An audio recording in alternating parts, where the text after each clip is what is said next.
Hi అండి, welcome to my channel. ఈరోజు వీడియోలో రెస్టారెంట్ స్టైల్ రెడ్ చిల్లీ చికెన్ని ఇంట్లో చాలా సింపుల్గా ఎలా చేసుకోవచ్చో చేసి చూపిస్తున్నాను. వేడి వేడి ఈ రెడ్ చిల్లీ చికెన్లో ఉల్లిపాయలు వేసి నిమ్మరసం పిండుకొని తింటుంటే అబ్బా సూపర్గా ఉంటుంది. ఈ టేస్ట్ని తప్పకుండా ట్రై చేసి ఎంజాయ్ చేయండి. ఫస్ట్ నేను ఇక్కడ 1/2 kg బోన్లెస్ చికెన్ని క్లీన్గా వాష్ చేసి పెట్టుకున్నాను. ఇలా వాష్ చేసుకున్నాక చికెన్లోకి ఎగ్ని పగలగొట్టి వేసుకున్నాను. దీంట్లోనే మీ రుచికి సరిపడా సాల్ట్ వేసుకోండి. ఒక 1/2 టీ స్పూన్ దాకా వేసుకున్నాను. అలాగే ఒక టీ స్పూన్ బ్లాక్ పెప్పర్ వేసుకున్నాను. కావాలనుకుంటే వైట్ పెప్పర్ కూడా యాడ్ చేసుకోవచ్చు. దీంట్లోనే 2 టేబుల్ స్పూన్ల దాకా కార్న్ఫ్లోర్ వేసుకోవాలి. 1 టేబుల్ స్పూన్ మైదా వేసుకొని ఇప్పుడు ఈ కార్న్ఫ్లోర్ మైదా అన్ని బాగా కలిసిపోయేటట్లు మొత్తం బాగా కలుపుకోండి.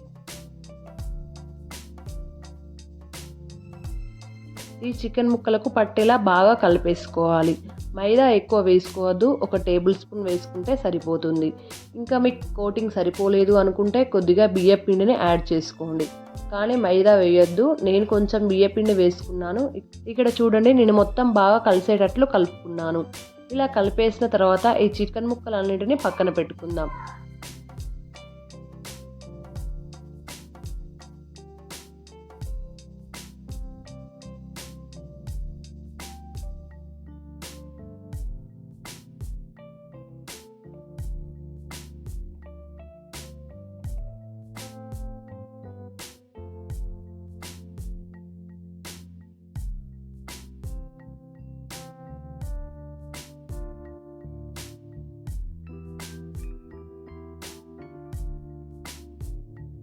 ఇప్పుడు స్టవ్ ఆన్ చేసి కడాయి పెట్టి ఆయిల్ హీట్ అయ్యాక ఈ చికెన్ ముక్కలన్నింటినీ ఆయిల్లో ఒక్కొక్కటిగా వేసుకొని వేయించుకోవాలి. నేను కొద్దిగా ఆయిల్ వేసుకొని 2 సార్లుగా వేయించుకుంటున్నాను. మీరు ఒకేసారి వేయించుకోవాలి అనుకుంటే ఆయిల్ కాస్త ఎక్కువగా వేసేసి అన్నీ ఒకేసారి వేయించుకోవచ్చు. అలాగే వేసిన వెంటనే తిప్పకండి, 1 నిమిషం ఆగి తిప్పండి. వేసిన వెంటనే అంటుకొని ఉంటాయి కాబట్టి సరిగ్గా ఉడకవు. 1 నిమిషం ఆగిన తర్వాత తిప్పితే విడివిడిగా వచ్చేస్తాయి.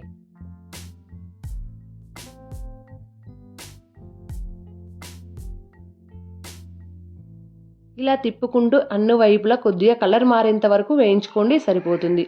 ఫ్లేమ్ మాత్రం మీడియం ఫ్లేమ్లోనే పెట్టి వేయించుకోవాలి.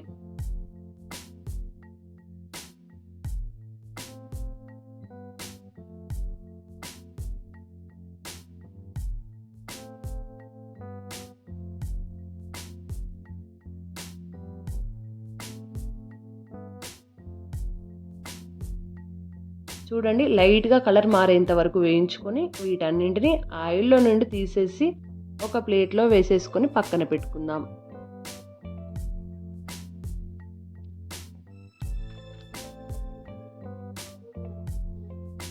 ఇప్పుడు ఇదే ఆయిల్లో మిగిలిన చికెన్ ముక్కలన్నింటినీ సేమ్ ఇదే విధంగా వేయించుకొని పక్కన పెట్టుకుందాం.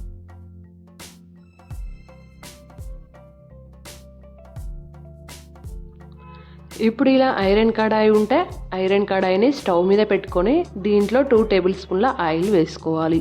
ఒకవేళ మీ దగ్గర ఐరన్ కడాయి లేదంటే మామూలు కడాయిలో అయినా చేసుకోవచ్చు, కానీ ఐరన్ కడాయిలో చేస్తే టేస్ట్ బాగుంటుంది. ఇప్పుడు ఆయిల్ హీట్ అయ్యాక 1 టేబుల్ స్పూన్లు చిన్నగా కట్ చేసుకున్న వెల్లుల్లి ముక్కలు వేసుకోండి.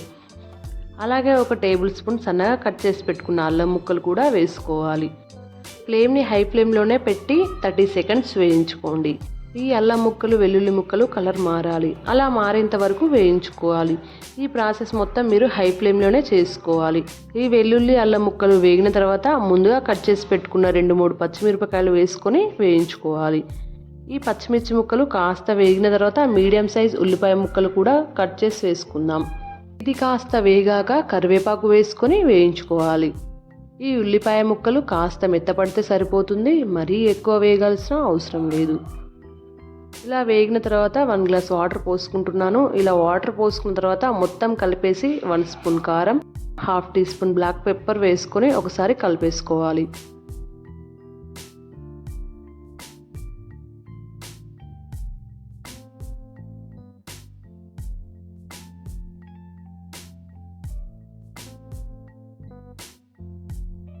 ఆ తర్వాత 1.5 table spoon red chilli sauce, 1.5 table స్పూన్ల టమాటా కెచప్ వేసి బాగా కలుపుకోవాలి.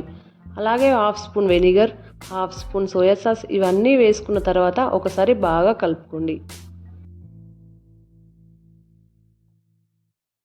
మీకు కలర్ఫుల్గా కావాలనుకుంటే ఫుడ్ కలర్ యాడ్ చేసుకోవచ్చు, లేదంటే స్కిప్ చేసుకోండి. మాకు ఫుడ్ కలర్ అంతగా నచ్చదు కాబట్టి నేను వేసుకోవట్లేదు. ఇప్పుడు అన్నీ వేసేసిన తర్వాత ఇలా కలుపుకుంటూ కాస్త చిక్కబడేంత వరకు ఉడకనివ్వండి.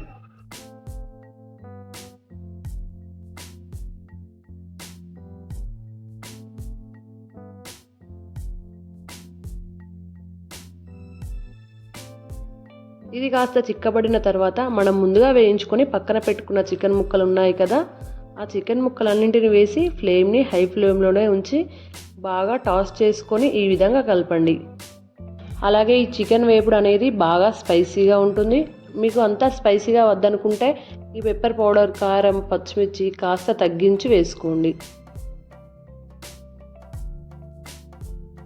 వీటిని కంటిన్యూగా 1 మినిట్ కలిసేటట్లు కలుపుకోవాలి. 1 నిమిషం పాటు ఇలా బాగా కలుపుకున్నారంటే పొడి పొడిగా అవుతుంది. ఇలా డ్రై అయ్యాక స్ప్రింగ్ ఆనియన్స్ వేసుకొని స్టవ్ ఆఫ్ చేసుకోవడమే. మీరు కావాలనుకుంటే కొంచెం కొత్తిమీరను కూడా వేసుకోవచ్చు. నేనైతే కొత్తిమీర వేయడం లేదు.